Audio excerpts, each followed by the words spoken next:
good to see the stats.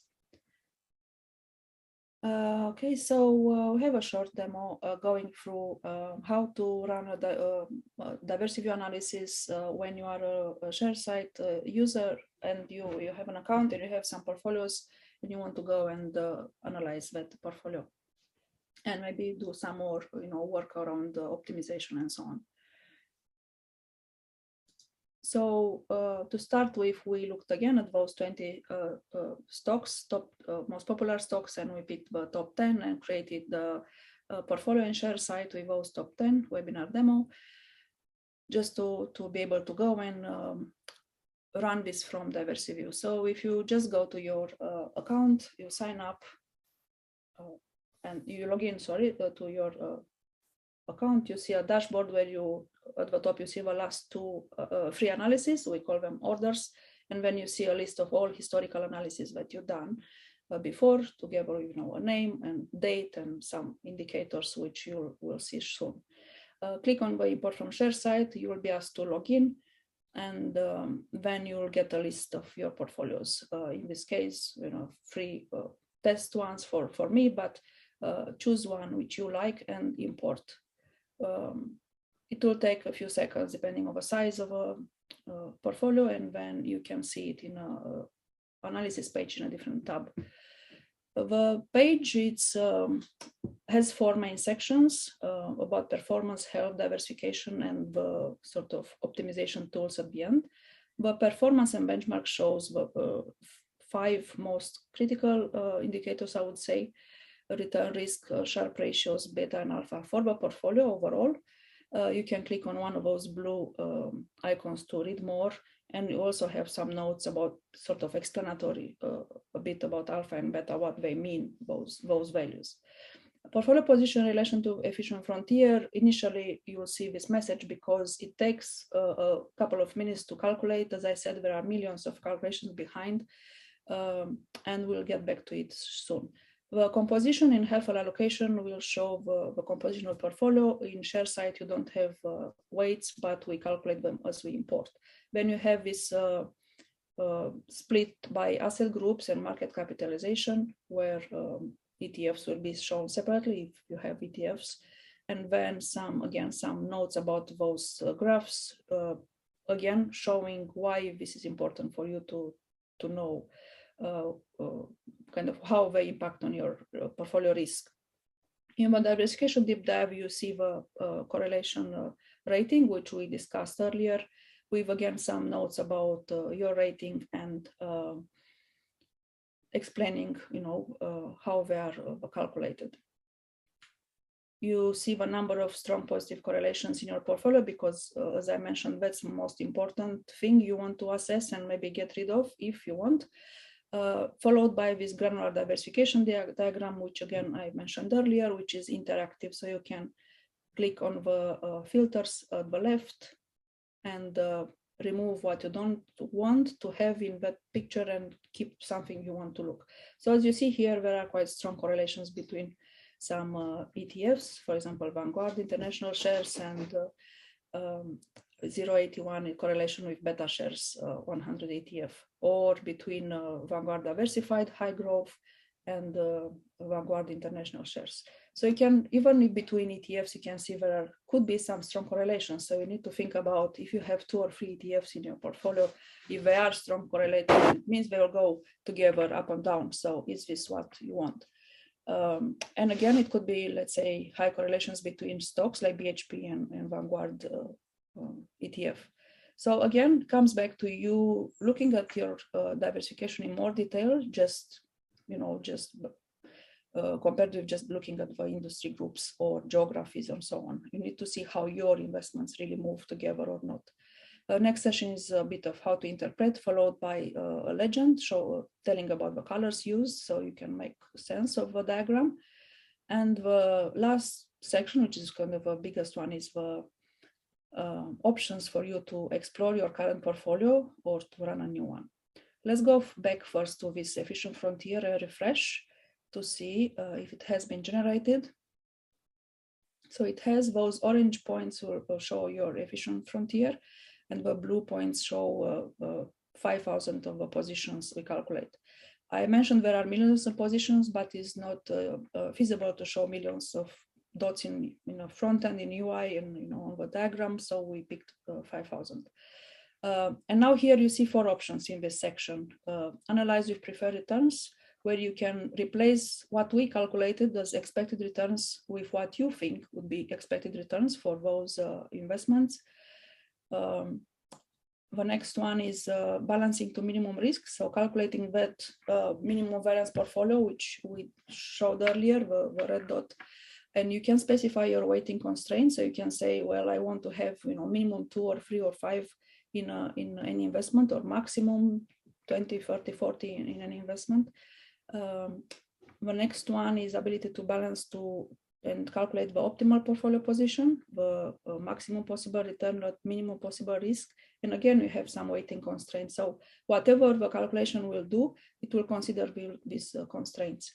It may not be the optimal overall if you specify constraints. So it will be optimal for those constraints. And the last one is looking at the efficient frontier positions. If you want to find points on that orange line, again, you can look at different levels of risk. You can kind of go and see from minimum to maximum in your particular portfolio scenario case. You can go through them and look at the expected return.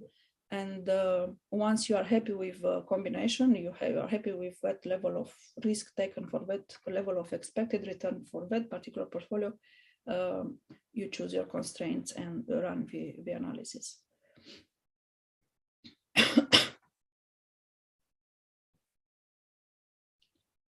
Before, so you have a disclaimer as well saying that the calculations are mathematical, but you don't need to consider those as advice to buy or sell. You can also run a completely new analysis if you want. And later in the page, you also show the VIX index, which is, many of you might know, it's an indicator of market volatility for 30-day expected volatility. High index shows more expected uncertainty. So many people consider this index when they time their decision to buy or sell. And at the end, you have options to save as a PDF or download your composition, portfolio composition, including the weights, if you want to go to a trading platform. If we go back to our dashboard and refresh, you will see the last the analysis we ran there. You can change the name if you want, just for future reference to be easy to find.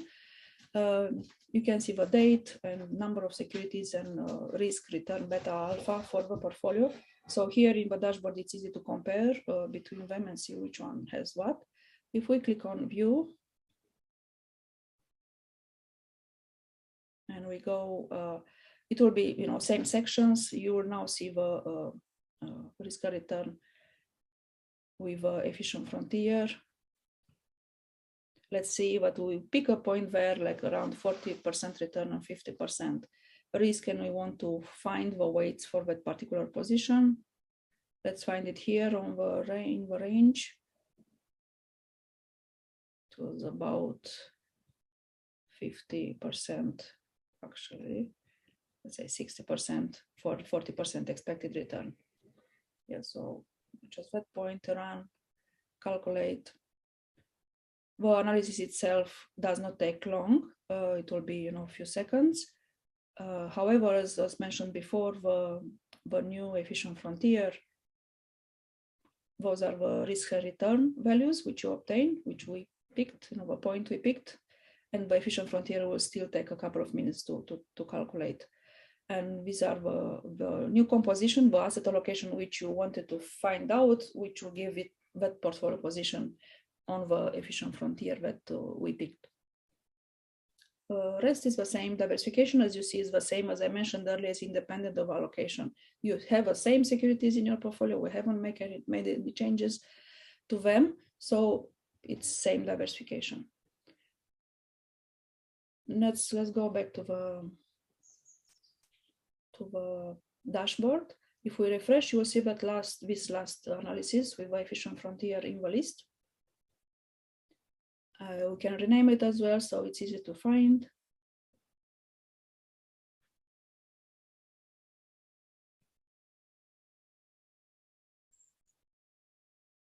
And you can view it from the previous tab, or you can view it from here, from the dashboard. If we refresh here, we're still going. And to be honest, I didn't want to cut anything from the demo here. We could, cut this bit and say it's faster, but I just wanted to show people that it takes a bit of time, not a long time, but a bit, showing that it's really complex calculations behind the scenes, and you get to the benefit of a technology which does that calculation for you. So we found that point which we picked up earlier, and it shows us the point on the frontier and the risk and return and the allocation which corresponds to that point. So yeah, if you want to give it a try on your own portfolios, or and then we let us know if you have any questions or any suggestions. So this was the short demo. I'd like to come back to the first citations, which had saying that the essence of investment management is management of risk, and is very important and most important thing to know how to diversify well. And we build Diversiview as a powerful tool. Yes, it's very easy to use, but as a powerful tool to help you plan and strategize, to help manage those risks, and to help diversify and align the portfolio with your goals. So thank you very much for your attention. If you have any questions, please reach out by email or on LinkedIn. Or once you run a portfolio analysis, feel free to send us feedback or suggestions of what else you'd like to see on the analysis page, if it's anything else that you think it's very useful for you as an investor. And yeah, looking forward to hearing from you. Thank you, Jessica. Thank you. And we're going to be taking some questions now. So if anybody has any questions, please do feel free to pop them in the chat. If for whatever reason we can't get to your specific question right now, we'll be passing it on to the relevant teams to contact you directly. But it looks like we've got a few questions for Laura already, which is great. So I'll fire away with those, if that's all right, Laura. Great. So can you include US stocks in the analysis is the first part of the question. And the second part is, if I wanted to include all of my Sharesight portfolios, would that count as one set of analysis? Would it be done on a portfolio by portfolio basis? So two questions, I guess. Two questions. First one, no, not at this stage. We plan to include US stocks by ideally end of January or mid-February. And then we plan to add our stock exchanges as well. And second part is each portfolio from Sharesight will be imported as a portfolio, as analyzed separately. So not mixed everything together, but analyzed separately as portfolio. Because I guess this is why you created different portfolios in first phase, to have them separate for some reason, so you can analyze them separately. Yep. And another question is around is the analysis how does Diversiview handle newly listed securities? So for example, Endeavour Group only listed in July 2021, and so therefore has limited history. How is that handled within Diversiview? So we for diversification, to calculate correlations, we use previous 10 years of data. For new stocks or new securities where there is limited history, we'll use what we have. But for now, we tend to not include those until there is at least 1 month of data. So there is something to put there. Otherwise, you will see zero, because if you don't have history for a security, it's pretty much mathematically no correlation between that and something else. You cannot calculate anything, so you can assume a zero. So first we don't include for less than a month, and then you have 3-4 months, like 6 months in this case, you will get a correlation value with our securities, but may not be as accurate as you'll have in future when you get more history. So you need to assume that you don't know much about it, as you don't know much as a human, the machine will not know much as a machine. So it's as good as we give information. So if you don't have history, it will be less accurate than if we have more history. Makes total sense. And the next one, which is both a compliment and a question, which is great that you handle ETFs. Are LICs handled as well? We have all ASX listed securities. So if they are on ASX, they will be in Diversiview. As I mentioned, we plan to include US securities as well, so stocks and ETFs and other types of securities in US. So yes, everything was listed is currently covered. Great. And another one is, how do the constraints you input impact the efficient frontier calculations? Well, how they impact? So when you calculate the efficient frontier or any other point, like minimum risk or optimal portfolio or any point, you give it the entire space to search if you don't put any constraints. So if you leave 1% minimum, 99 maximum, you tell the computer, look for entire space and find that position which calculates for that particular goal. If you put constraints, you limit that space. So you say, I only want to search within those positions which have, minimum 5% or maximum 20 or whatever you put in. So the search space will be smaller, and therefore the result may be less. Let's say you look for a efficient frontier position, and the top position for a particular level of risk will be for 1%. If you didn't put constraints, you will be 1% in one stock, but you don't like 1% in one stock, so you put some constraints to have 5% minimum. So that position that the computer will find may be a little lower than the top position for that particular level of risk. So it will always give you the solution that also fits the constraints and the goal. So you instead of having, you always have two goals, to maximize the return and minimize the risk. If you put the constraints, you also have, you now have 4 goals. So you have maximize the return, minimize the risk, have a minimum X and maximum Y or something. So it will be a solution which fits that. Great, thank you. I've got a couple more. They're coming in thick and fast. Can you adjust the period for calculating correlations? Not at the moment, no. So we took 10 years because I think we think it's best from a time perspective to see how correlated two securities are, because it will cover periods of good markets and low markets and crises like we have with COVID or great financial crisis before in 2008-9. So it depends where you are in history. 10 years will cover pretty much everything. We don't never know what happens, but I think it's better than 5 years, and it's probably enough. We don't want to go more than that. If that is something people want to be able to do, we can consider adding that in future. Thank you. And it looks like actually that's the next question is, rather than 10 years, how different would the correlations be if you studied 2 separate 5-year periods? So that seems to answer that question as well, I guess. It would be... Yeah, I don't know. I guess it will depend on those 2 securities.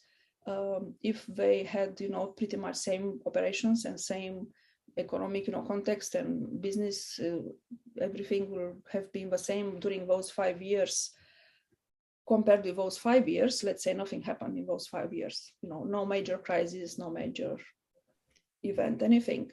I guess the correlation will be pretty much similar. If they both were in the same 5 period, going through the same crisis, same activities, and they have same risk to gather for, again, there might be same correlation, but it really depends. So yeah, I cannot know if it will be the same or not. Yeah. We won't hold you to the thing. And so another question, I think we still have some time if you're okay for time, Laura. But the next question is around unlisted assets and whether or not they can be tracked, or you have plans to be able to analyze them within Diversiview. I know we track them with Sharesight, and it's certainly something that we can explore as part of the integration.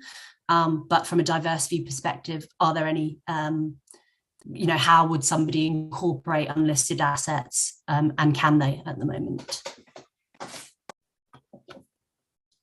Yes, so we plan to add unlisted securities. We talked to some investment managers to add unlisted securities. Currently, as I mentioned, we have all ISX listed, plus 15 cryptocurrencies, and you can also add cash or term deposits or investment property as different investment types.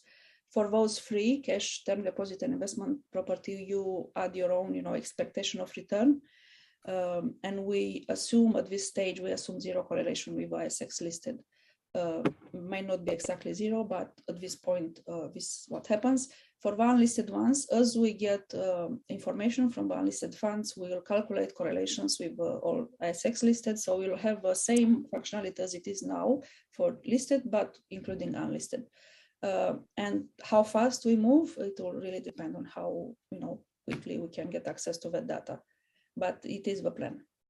In your experience, Laura, how often does the typical Diversiview user rebalance their portfolio, if there is a typical answer to that? Oh, I'm sorry, you're on mute. Sorry, yeah. I guess there is no typical or no given way of doing things. It comes back to you and how you plan to manage your portfolio. I would say that people will do a reassessment once things happen, in economy, let's say new regulations or new overseas events which may impact on how some industry sectors behave and things like that. And some people do it monthly. I would say, don't want to sound like a criticism. I would say it depends on your goal. Again, if it's a long-term goal and you have low volatility and low risk portfolio, probably less frequent is okay. But it depends. If you have a highly kind of volatile portfolio which may react to many things, probably more often would be better than just yearly. So it really depends from case to case. It's hard to say. Another thing which I wanted to mention is that when I say balance in Diversiview, when I make the presentation, I mean balancing balancing to that goal which to the target you look for. So if you want to balance to minimum risk, you look for that particular kind of allocation which will give you that minimum risk. Or if you want to balance to optimal, you look for that particular set of weights. What some people say about balancing in industry is balancing back to that asset allocation which you had previously. So let's say you come up with, like, say 50-50, 60-40, whatever you wanted to have, and you always go back and rebalance, sell or buy stocks to go back to that set of weights. And I think my opinion is that is not correct, because that set of weights, whatever it was at that time, it was good in that particular circumstance based on that particular status of your portfolio at that time. You had a portfolio risk and portfolio return at that time when you calculated those weights. But currently, maybe it's no longer applicable. Maybe some of securities in your portfolio became more volatile, which means you may need to change those weights. So you don't need to stick with those weights which you had calculated at some point and stick with them for next 20 years or so by balancing back and buying or selling to keep in those weights. You may need to reassess those weights to see if it's now less or more volatile, less or more expected return than you thought you had previously. So as I said, this work of sort of reassessing your goals of risk and return and reassessing your portfolio, if it matches those goals, it's sort of continuous. So it's not kind of done and dusted and then you just watch your weights. Yeah, that's great. Thank you. And Joe, I think we have one final question. Is that right? And this is more around risk. So is investment risk a top consideration for you when investing? And I guess the subtext of that is it more of a consideration returns or less? Well, I hope now after the presentation, more people say yes. Let's see what's the truth. So 40% are very risk aware, let's say, and 60%, I know which camp I fall into, perhaps less risk aware and more interested in presumably returns. Yeah. Well, I think it comes back again from individual to individual. If, as I said, if you have a very low risk investment or investments portfolio and you keep adding to that, you probably will not pay attention to volatility and risk every time you make an investment because you know where it pretty much is. But if you are a more risk prone and you want to kind of get different opportunities at different times and not trading in a sense of doing that very often, but still looking for opportunities. In that case, you probably will consider the risk of loss as well. So it comes back to your risk profile as well as the mathematics behind, I think. That's right. That's great. Well, thank you very much, Laura. I really appreciate you joining today and taking us through all of that. I'm just going to open up the question chat for a little bit longer. Does anybody have any final questions? It doesn't look like there are any more, but just giving you one last opportunity. Although, of course, as Laura said, you can reach out to us or to her directly to ask any questions as well. Jack will be getting back to you soon on that question that you popped in the chat. And yes, I just want to close things off by saying thank you to everyone for attending and for your time and attention. We really appreciate it. Please do share any feedback that you have, either in the chat or post the call. And if there's any other kind of topics or subject matter that you'd really like to hear more from Sharesight on and where relevant also the Diversiview, please do let us know because we would love to continue doing these. And thank you very much.